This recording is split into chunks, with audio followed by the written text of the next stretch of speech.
दोस्तों नमस्कार। DSL law point में आप सबका स्वागत है। मैं हूं आपका मित्र धीरज कुमार त्रिपाठी।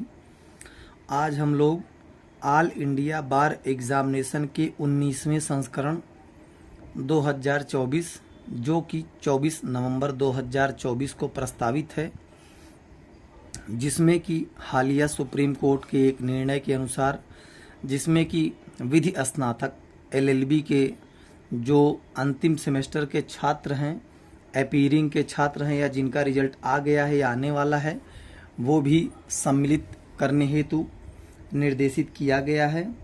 तथा बार काउंसिल ऑफ इंडिया ने अपने AIBE के एग्ज़ाम में सिलेबस को भी संशोधित कर भारतीय न्याय संहिता, भारतीय साक्ष्य अधिनियम तथा भारतीय नागरिक सुरक्षा संहिता 2023 को भी अपनी इस परीक्षा में सम्मिलित करने का निर्णय लिया है, जिसके क्रम में हम लोग अपना भारतीय संविधान की अगली क्लास आज शुरू करेंगे।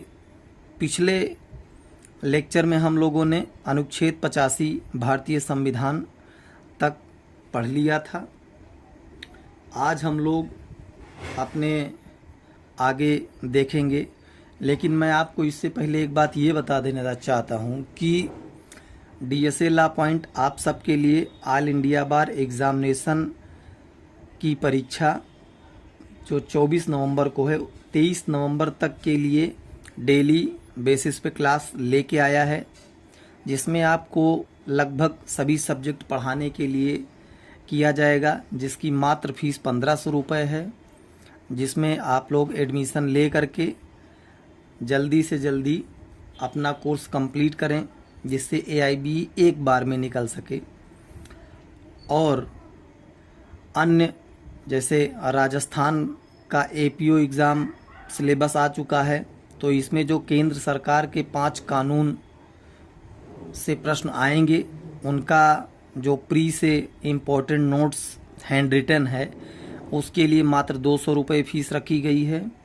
तो जिसको आप दिए गए हमारे नंबर पर फ़ोन करके आप उसको मंगवा सकते हैं और उसकी मदद ले सकते हैं।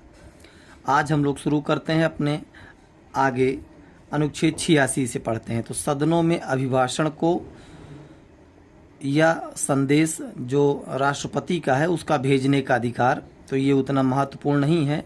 अनुच्छेद 87 बताता है कि राष्ट्रपति का विशेष अभिभाषण, तो राष्ट्रपति लोकसभा के लिए प्रत्येक साधारण निर्वाचन के पश्चात प्रथम सत्र के आरंभ में, मतलब कि जब भी कोई नई लोकसभा गठित होगी उसके प्रथम सत्र के पहले जो भी अधिवेशन शुरू किया जाएगा, जो भी अधिवेशन किया जाएगा, प्रत्येक वर्ष के प्रथम सत्र के प्रारंभ में और पहले जैसे जो भी नया वर्ष होगा उसमें पहली बैठक जो होगी उसके पहले सत्र में दोनों पूरा सभी जो संसद जो बनती है, राष्ट्रपति, राज्यसभा और लोकसभा में अपना अभिभाषण करेगा तथा उनका आह्वान करने का कारण बताएंगे।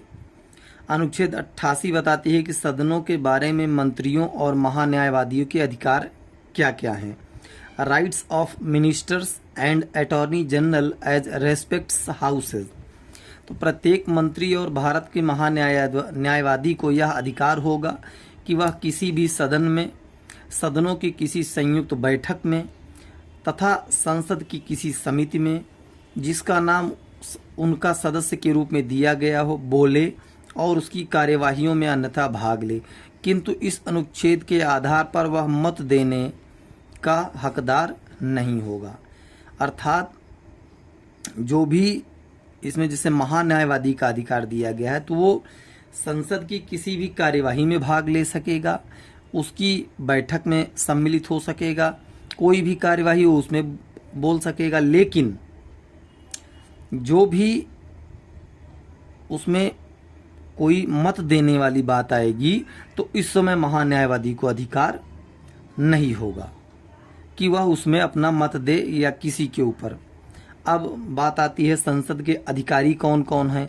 तो संसद का जो सबसे बड़ा अधिकारी होता है उसके विषय में अनुच्छेद 89 बताती है कि उसका राज्यसभा का सभापति और उपसभापति जो होता है वो सबसे बड़ा अधिकारी होता है। तो उसमें भारत का उपराष्ट्रपति, अब ये क्या बात हो गई, उपराष्ट्रपति राज्यसभा का पदेन सभापति होगा।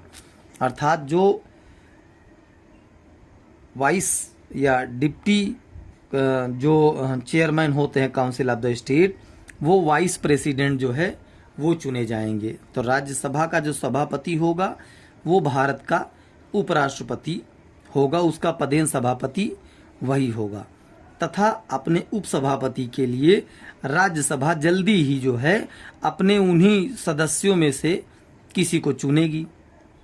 अब अनुच्छेद 19 उपसभापति का पद रिक्त होना, पदत्याग और सदस्य से हटाया जाना, पदत्याग और पद से हटाया जाना के विषय में बात करती है। तो राज्यसभा के उपसभापति के रूप में पद धारण करने वाला सदस्य यदि वह राज्यसभा का सदस्य नहीं रहता है तो वह अपना पद खाली कर देगा, अपना पद रिक्त कर देगा। उसे मतलब कि राज्यसभा का उपसभापति होने के लिए उसे राज्यसभा का सदस्य होना चाहिए।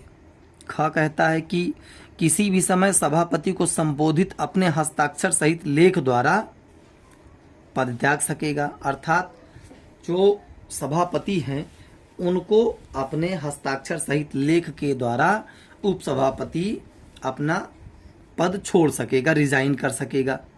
राज्यसभा के तत्कालीन समस्त सदस्यों के बहुमत से पारित संकल्प द्वारा अपने पद से हटाया जा सकेगा। अर्थात उसको वहां से अपना पद छोड़ने के लिए 3 स्थितियां हैं। पहला, या जब वह राज्यसभा का सदस्य नहीं रह जाए, या तो अपने सिग्नेचर द्वारा अपना पद वो स्वयं छोड़ दे, या फिर राज्यसभा में तत्कालीन जो भी सदस्य हैं समस्त सदस्यों के बहुमत के से पारित संकल्प जो है, बहुमत से पारित जो भी एक आदेश है उसके रिजोल्यूशन के द्वारा उसे हटाया जा सकेगा। लेकिन उसे कोई भी संकल्प पारित करके जब उसे पद से हटाया जाएगा, मतलब राज्यसभा के सदस्यों द्वारा मिलकर के पारित अपना एक रिजोल्यूशन पारित करके कि भाई अब आप उपसभापति के काम में नहीं कर पाएंगे, तो उसको करने के पहले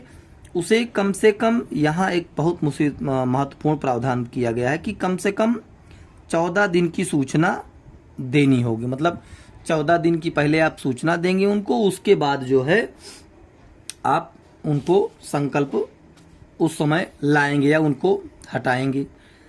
अनुच्छेद 51 कहता है राष्ट्र सभापति के पद के कर्तव्यों का पालन करने या सभापति के रूप में कार्य करने की उपसभापति या अन्य व्यक्ति की शक्ति। तो राष्ट्रपति इसमें किसी भी प्रयोजन के लिए या इस प्रयोजन के लिए जिसे नियुक्त करेगा वह अपने कर्तव्यों का पालन करेगा। सभापति की अनुपस्थिति में यदि वह भी अनुपस्थित है तो ऐसा व्यक्ति जिसे राज्यसभा नियम बनाए, जैसे कि सभापति नहीं है तो उस समय उपसभापति जो होगा वो सभापति का कार्य करेगा। यदि उपसभापति भी नहीं है तो राज्यसभा अपने उन्हीं सदस्यों में से किसी को एक सभापति के रूप में कार्य करने के लिए नियुक्त कर सकेगी। ऐसा प्रावधान अनुच्छेद 91 में कहा गया है। देखिए, ऐसा अन्य व्यक्ति जो राज्यसभा द्वारा अवधारित किया जाए सभापति के रूप में कार्य करेगा। अनुच्छेद 92 कहता है कि जब सभापति या उपसभापति को पद से हटाने का कोई संकल्प विचाराधीन है तब उसका पीठासीन न होना। अर्थात जब उपराष्ट्रपति को पद से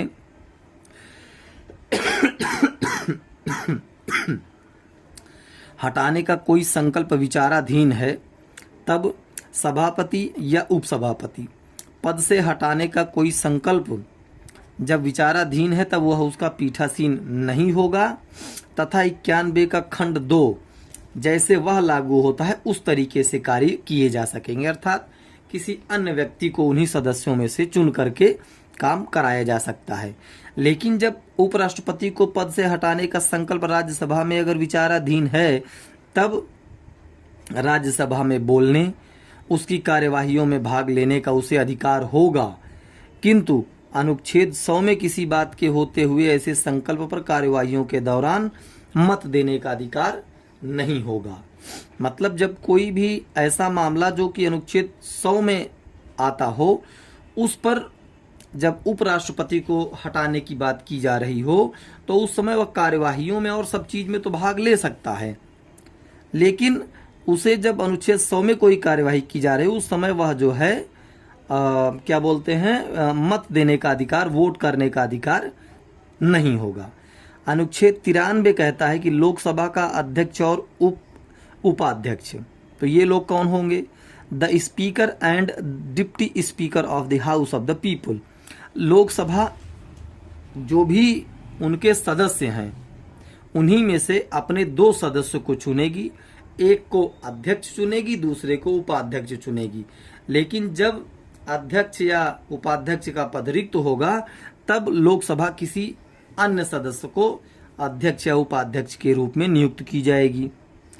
अब जो अनुच्छेद 94 है, वो अध्यक्ष और उपाध्यक्ष पद का रिक्त होना, पदत्याग और पद से हटाया जाना के विषय में बात करता है।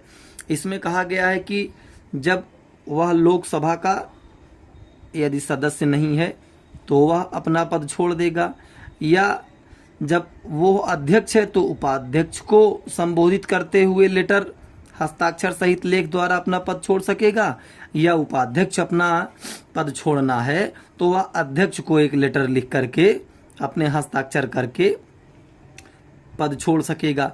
लेकिन यदि कोई संकल्प विचाराधीन है इसी अध्यक्ष को हटाने के लिए, जो बहुमत से पारित है, तो उसे भी कम से कम 14 दिन पूर्व इसकी सूचना दी जाएगी कि ऐसा संकल्प प्रस्तावित है और आपको इस कारण से हटाया जा रहा है। लेकिन यहाँ एक और परंतु जोड़ा गया, इसमें कहा गया है कि जब कभी लोकसभा का विघटन किया जाता है, लोकसभा का विघटन किया जाता है, तो उस समय क्या होगा कि जो ऐसा अध्यक्ष है, अपने जो आने वाला लोकसभा है उसमें जो है तब तक अध्यक्ष रहेगा जब तक कि नया अध्यक्ष आ न जाए। अर्थात जैसे 15वीं लोकसभा का विघटन हो गया, उस समय अध्यक्ष ओम बिरला हैं, या 16वीं लोकसभा का विघटन हो गया, उस समय उसके अध्यक्ष ओम बिरला जी हैं। तो जब लोकसभा का विघटन इसलिए हो रहा हो कि अब सामने चुनाव है या विघटन किया जा रहा हो, तो अगली लोकसभा आने के पहले तक, जब तक कि उसका अध्यक्ष ना आ जाए, तब तक वही अध्यक्ष काम करता रहेगा। अनुच्छेद 95 अध्यक्ष के पद के कर्तव्यों का पालन करने या अध्यक्ष के रूप में कार्य करने की उपाध्यक्ष या अन्य व्यक्ति की शक्ति के विषय में बताता है। तथा अनुच्छेद 96 अध्यक्ष या उपाध्यक्ष को हटाने का कोई संकल्प विचाराधीन है, तब उसका पीठासीन न होना बताता है। अर्थात कि जब कोई ऐसा संकल्प उसको हटाने के लिए विचाराधीन किया गया है, तब जो है अध्यक्ष या उपाध्यक्ष उसका पीठासीन नहीं रहेगा। लेकिन अगर कोई मतलब कि कार्यवाही चल रही है, तो उस समय उसे बोलने के लिए और कार्यवाही में भाग लेने का अधिकार होगा।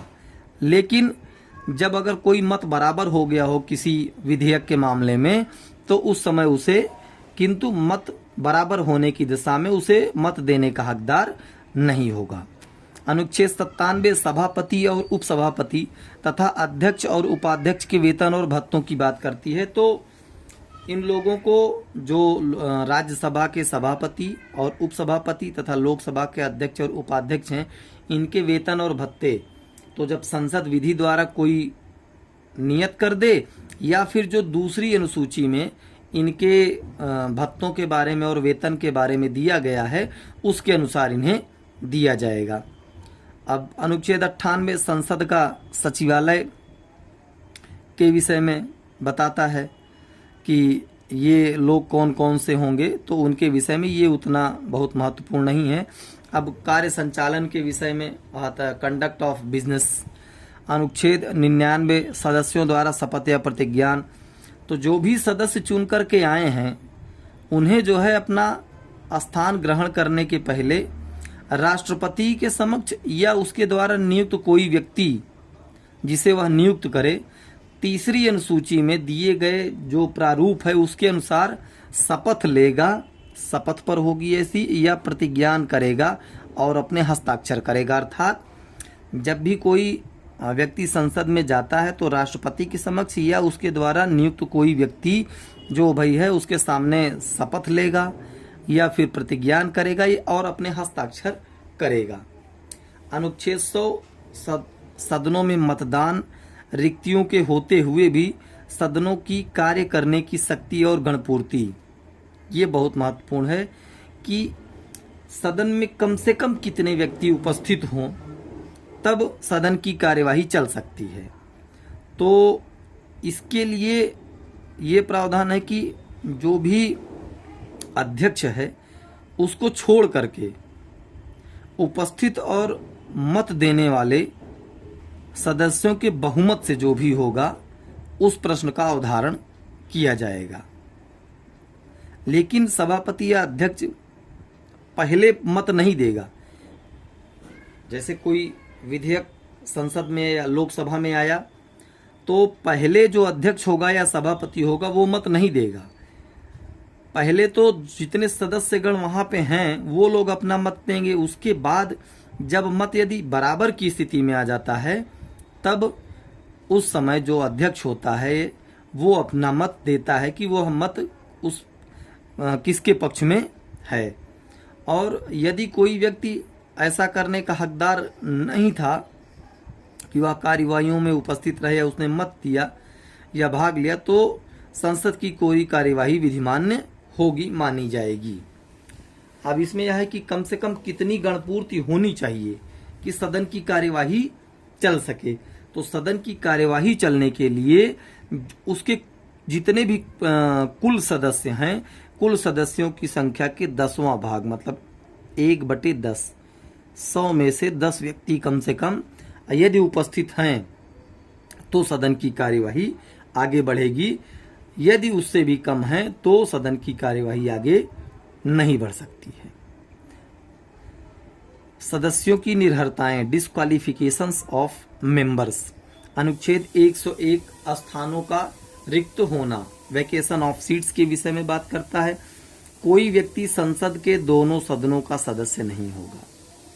अर्थात यदि कोई व्यक्ति लोकसभा का सदस्य है तथा वह राज्यसभा के लिए चुन लिया गया है तो वह दोनों का सदनों का सदस्य नहीं रहता है, नहीं रह जाएगा। उसे कम से कम एक सदन से इस्तीफा देना पड़ेगा। कोई व्यक्ति संसद के दोनों सदनों का सदस्य नहीं होगा, उसे एक किसी न किसी से पदत्याग करना ही पड़ेगा। नहीं तो फिर खंड 3 बड़ा महत्वपूर्ण है कि अनुच्छेद 102 में वर्णित निर्हरता से ग्रस्त हो जाएगा तब उसकी सदस्यता चली जाएगी, या फिर सभापति या अध्यक्ष को संबोधित अपना हस्ताक्षर या लेख द्वारा अपना जो पद है वो छोड़ दे और अध्यक्ष उसे स्वीकार कर ले तो ऐसा होने पर उसका स्थान रिक्त हो जाएगा।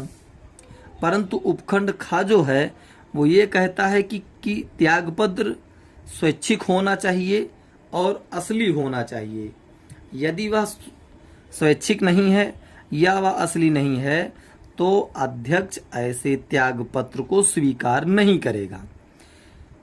अनुच्छेद 101 का खंड 4 कहता है कि यदि संसद के किसी सदन का कोई सदस्य 60 दिन की अवधि तक सदन की अनुज्ञा के बिना उसके सभी अधिवेशनों से अनुपस्थित रहता है तो सदन उसके स्थान को रिक्त घोषित कर देगा। अर्थात संसद की कार्यवाही चल रही हो, सदन की कार्यवाही चल रही हो और कोई भी सदस्य 60 दिन तक, बहुत महत्वपूर्ण प्रावधान है कि यदि वह 60 दिन तक कार्यवाही में उपस्थित बिना सदन की उस अनुज्ञा के अनुपस्थित रहता है तो उसका स्थान रिक्त घोषित कर दिया जाएगा। लेकिन ऐसे 60 दिन की गणना जो है में उस अवधि को नहीं लिया जाएगा जिस दौरान सदन सत्रावासित कर दिया गया हो या निरंतर 4 से अधिक दिनों के लिए स्थगित रहता है।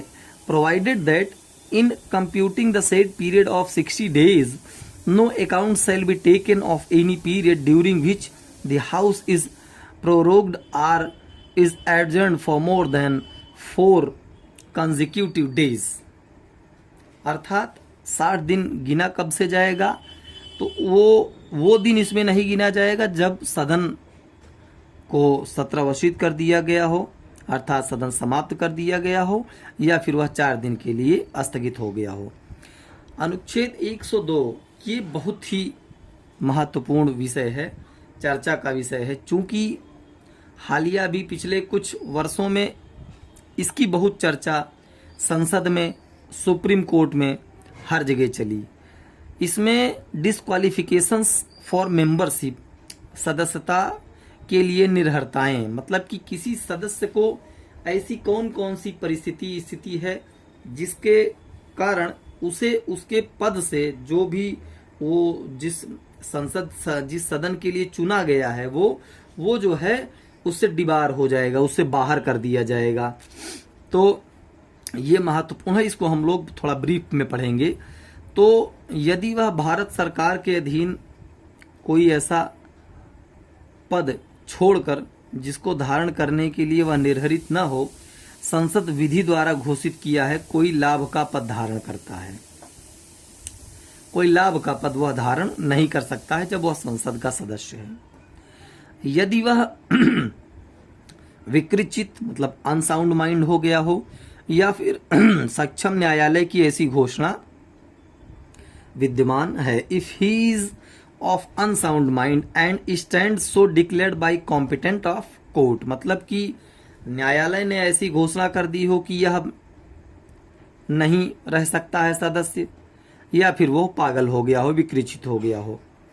यदि वह अनुन्मोचित दिवालिया हो गया हो, अनुन्मोचित, if he is an undischarged insolvent, वो दिवालिया हो गया हो। यदि वह भारत का नागरिक नहीं रह गया हो, या फिर उसने विदेशी राज्य की नागरिकता स्वीकार कर ली हो, तथा संसद द्वारा बनाई गई किसी विधि या उसके अधीन उसे निर्धारित कर दिया गया हो, अर्थात if he is so disqualified by or under any law made by parliament. अर्थात अब देखिए, इसमें राहुल गांधी जी का मामला जो आया उसमें उनको सूरत की कोर्ट ने 2 साल के लिए मानहानि के मामले में दंड से दंडित किया। उसके बाद तुरंत इनकी सदस्यता संसद से चली गई। इसके बाद हाई कोर्ट ने भी उसे मान लिया कि 2 साल की इनकी जो है दंड बरकरार रहे, इनकी सदस्यता नहीं बहाल हुई। जब सुप्रीम कोर्ट ने इनकी उस सजा पर रोक लगाई, उसके बाद जो है जा करके इनकी सदस्यता को पुनः बहाल किया गया। ये बहुत महत्वपूर्ण है, किस तरीके से जो है किसी की सदस्यता जा सकती है और किसी की सदस्यता वापस आ सकती है। फिर उसके बाद खंड 2 क्या कहता है कि कोई व्यक्ति संसद के सदन का सदस्य होने के लिए निर्धारित होगा यदि वह 10वीं अनुसूची के अधीन इस प्रकार निर्धारित हो जाता है। अर्थात 10वीं अनुसूची में दल बदल के जो कानून हैं उनके विषय में बताया गया है कि जो दल बदल कानून से संबंधित है, कोई व्यक्ति इधर से उधर चला जाता है, इस पार्टी को छोड़ करके दूसरी पार्टी में चला जाता है, तो वो कैसे निर्धारित होगा, उसके विषय में बात की गई है। अनुच्छेद 103 सदस्यों की निर्भरताओं से संबंधित प्रश्नों पर विनिश्चय। तो यदि कोई ऐसा प्रश्न उठे कि संसद का कोई सदस्य रहेगा कि नहीं रहेगा, अनुच्छेद 102 के अधीन उसकी डिस्क्वालिफिकेशन पर कोई क्वेश्चन आए, तो उस प्रश्न पर राष्ट्रपति को विनिश्चय करने के लिए निर्देशित किया जाएगा और उसका विनिश्चय अंतिम होगा। The president has is and his decision shall be final, मतलब उनके मामलों में राष्ट्रपति ही डिसीजन लेगा। और ऐसा विनिश्चय करने के पहले राष्ट्रपति को यह ध्यान देना होगा कि निर्वाचन आयोग की राय लेना होगा और ऐसे राय के अनुसार ही राष्ट्रपति कार्य करेगा। अर्थात जब किसी संसद सदस्य के निर्हरता डिस्क्वालिफिकेशन का क्वेश्चन अराइज हो, then the president and his decision shall be final, but the decision when the president making going to president shall obtain the opinion of election commission and shall act according to such opinion. उसकी राय के अनुसार ही कार्य करेंगे। अनुच्छेद 104 कहता है कि अनुच्छेद 99 के अधीन शपथ लेने या प्रतिज्ञान करने से पहले या अर्हित न होते हुए निर्धारित किए जाने पर बैठने और मत देने के लिए शास्ति। तो प्रत्येक दिन के लिए जब इस प्रकार बैठता है या मत देता है तो 500 रुपए की शास्ति का भागी होगा। जो संघ दे, जो मतलब शपथ लेने के पहले या उसके बाद जब निर्धारित कर दिया गया हो और सदन में बैठेगा या जाएगा या फिर उसके खिलाफ निर्धारित कर दिया गया हो तो उसे दंड दिया जा सकता है संसद के द्वारा, संघ के द्वारा। अब संसद और उसके सदस्यों की शक्तियों और विशेषाधिकार की बात की गई है, तो इसमें तो हमारे नेता लोग बहुत आगे होते हैं कि उनको विशेषाधिकार अनुच्छेद 105 में भारतीय संविधान ने दे दिया है। तो संसद में चाहे जितना लड़ते रहते हैं, अच्छा हो बुरा हो, यहाँ तक कि बहुत सारी ऐसी गतिविधियाँ हो जाती हैं, कभी कभार पेपर उछालना, फिर मिर्ची उछालना, फिर एक तरीके का स्प्रे, फिर कोई बहुत सारे जगह तो लोग चाकू तो क्या क्या लेके हमारे नेताजी लोग घुस जाते हैं, कुछ भी बोलते रहते हैं। तो अब चूंकि वो इसलिए बोलते रहते हैं क्योंकि संसद पर जो भी कार्यवाही होगी, वो लोग जो भी बोलेंगे उसके विषय में कोई न्यायालय जो है जांच नहीं कर सकता है। लेकिन बाद में सुप्रीम कोर्ट ने यह भी डिसाइड किया कि यदि आप गलत संसद में आचरण कर रहे हैं तो उसके लिए हम कार्यवाही करने के लिए बाध्य हैं, क्योंकि संविधान की रक्षक सुप्रीम कोर्ट है। तो उसके लिए जो है अब अनुच्छेद 105 नेताजी लोगों के लिए बड़ी महत्वपूर्ण है। संसद के सदनों की तथा उनके सदस्यों और समितियों की शक्तियां, विशेषाधिकार आदि। तो संविधान में संसद की प्रक्रिया का विनियमन करने वाले और नियमों और अस्थायी आदेशों के अधीन रखते हुए संसद में वाक स्वातंत्र्य होगा। क्या बात है। There shall be freedom of speech in parliament, मतलब कि पार्लियामेंट में वाक स्वातंत्र्य होगा, हमारे नेताजी लोग कुछ भी बोल सकते हैं। खंड 2 कहता है कि सदस्य द्वारा संसद के, बड़ी महत्वपूर्ण बात है, इसको देखिए आप अंडरलाइन कीजिएगा अपने एक्ट में, बेयर एक्ट में, कि संसद के किसी सदस्य द्वारा कही गई किसी बात, दिए गए किसी मत के संबंध में उसके विरुद्ध किसी न्यायालय में कोई कार्यवाही नहीं की जाएगी और किसी व्यक्ति के विरुद्ध संसद के किसी सदन के प्राधिकार द्वारा या उसके अधीन प्रतिवेदन, पत्र, मतों या कार्यवाहियों के प्रकाशन के संबंध में कोई कार्यवाही नहीं की जाएगी। मतलब चाहे जितना उछल कूद हमारे नेताजी लोग करें, इसके लिए कोई कार्यवाही उनके ऊपर नहीं की जाएगी। अनुच्छेद 106 सदस्यों के वेतन और भत्ते के विषय में बात करता है, जिनमें कि संसद जो भी समय पर विधि बना करके करे तथा संविधान के प्राप्त जो भी प्रारंभ था उसके ठीक पहले जो भी लागू थी उसको प्राप्त करने के लिए वे अधिकारातीत थे। अब लेजिस्लेटिव प्रोसीजर अनुच्छेद 107 से शुरू है। तो अनुच्छेद 107 कहता है कि विधेयक के पूरा हस्ताक्षर और पारित किए जाने के संबंध में उपबंध, तो धन विधेयकों और अन्य वित्त विधेयकों अर्थात money bill and financial bill अनुच्छेद 109 जो और अनुच्छेद 117 में है, कोई विधेयक संसद के किसी भी सदन में, कोई विधेयक संसद के किसी भी सदन में आरंभ हो सकेगा। अर्थात जब किसी धन विधेयक या किसी वित्त विधेयक को सदन में लाना है तो वह संसद के किसी भी सदन में आरंभ हो सकेगा, लाया जा सकेगा, कोई रोक कहीं नहीं दी गई है। खंड 2 कहता है कि अनुच्छेद 108 और 9 में यदि कोई उनके अधीन रहते हुए विधेयक